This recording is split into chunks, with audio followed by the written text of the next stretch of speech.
introducing Kenny. Having heard that, Kenny, the threat landscape, the scale, the veracity, the supply chain exploitation, human factor, and all of that, challenging you with this question. What are you seeing in your role as head of cybersecurity in Australia and New Zealand, working closely with both public and private sector organisations, providing critical infrastructure to the country? How are customers adapting to that new threat landscape, and also increasingly the regulatory requirements within country? And I suppose essentially, and this phrase I got from Microsoft, how are we in Australia and New Zealand developing defenders of the future? Over to you, Kenny. Thank you, Mike. Look, first of all, thank you so much for the opportunity and the space to have this very, very critical conversation. Pun is completely intended, a critical conversation about the cybersecurity and critical infrastructure. So thank you so much for the opportunity and space. So look, we're actually seeing three broad themes, and this is very consistent across our commercial and public sector customers, small and big. So the first theme we're actually seeing is a very increased focus on cyber hygiene. So when we talk about the cyber hygiene in Australia, our essential cyber hygiene standard, or the base set of recommendations to lay foundational level cybersecurity, is the ASD Essentialate.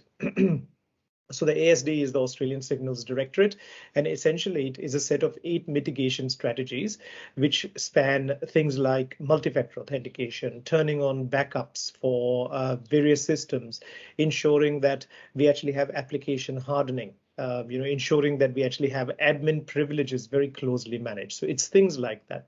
So the first very key theme we're actually seeing is a very strong focus on getting the foundational basics right of cybersecurity, right? So getting the absolute hygiene right that we can then build on. And that's a very consistent theme across the board. We've actually had incredible resonance from a customer success perspective, from the perspective of conversations about, let's say, the cybersecurity strategy when it actually comes to ASD Essentialate. The second theme we're actually seeing, and Abbas alluded to this before, is the theme of zero trust. So this is a paradigm, this is a way of thought, this is let's say, a design philosophy that the modern cybersecurity environments are actually architected around. So what zero trust basically means is that we always assume a breach. So irrespective of whether information is accessed from a person's or from an organization's corporate environment, whether it's accessed from a device that's directly managed by the organization, whether the information is in organizational systems, we always assume breach, because we're only one step away from a malware compromising identities or a malware compromising the actual health of the device. So we always assume breach. The second thing, or the second principle, the core principle of zero trust, is around verifying explicitly. So we look at all the signals coming in from different modes of access, right? So we look at the signal coming in from whether the device accessing that information is healthy or not. We look at whether the identity accessing the information is healthy or not, right? So this set of username and passwords that are actually being used to access this piece of information, are these set of credentials potentially seen as compromised on the dark web or elsewhere on the World Wide Web? The third principle is ensuring that we always have a very high degree of admin privilege governance, right? So we always make sure that people who actually have admin access, they only have that admin access for a particular piece of time, which we actually call just-in-time access, and they actually have only that kind of admin access that they should have. So that's just enough access. So to summarize, the first theme was all around cyber hygiene. The second theme is around zero trust, and we also have a zero trust directive from the US government now, and it's in the process of being replicated across the globe.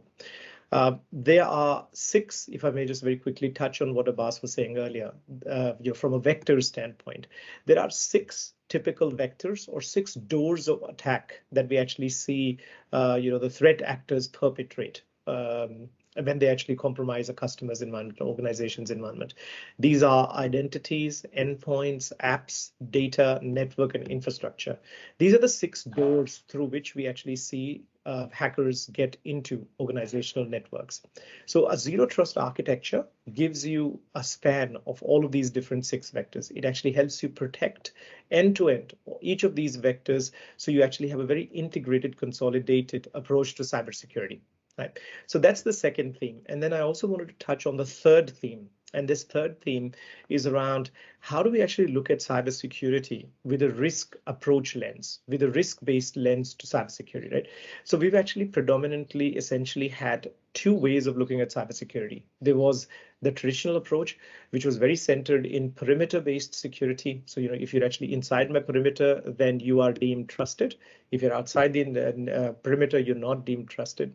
And by inference, we actually had maturity models. So you actually have lots of maturity models around cybersecurity across the globe.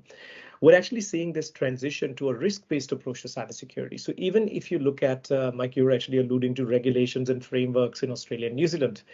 Even if you actually look at some of our leading risk management frameworks, right? So if you look at the Australian Signal Directorate's Information Security Manual, or you look at AST Essential 8, or you look at, in the context of critical infrastructure, the Australian Energy Sector Cybersecurity Framework, all of these frameworks are risk management frameworks. So what they're essentially doing is they're basically they are catalyzing that conversation around, how do we actually look at cybersecurity with a risk-based lens? And when we say cybersecurity with a risk-based lens, what we basically mean is that how do we actually take the cyber risk and look at it in terms of the overall enterprise risk? What that basically enables you to do is to have a very coherent conversation all the way from the board to senior management and to the SOC and beyond. Right, so a consistent conversation about how a cyber risk is going to impact the reputation of the organization, the revenue of the organization, the competitive advantage of the organization, and then that becomes a catalyst to thinking about cybersecurity more holistically. So I'll just summarize that. So the 3 key themes we're actually seeing across the board in Australia and New Zealand is get your cyber hygiene right, which essentially pivots very strongly on the AST Essential 8. Put a zero trust architecture in place that actually spans all these 6 vectors. So identities, endpoints, apps, data, network, and infrastructure, spanning IT, IoT, and OT, as Abbas was alluding to before. And then a risk-based lens to cybersecurity, which actually helps you have a very consistent conversation all the way from the board to the SOC.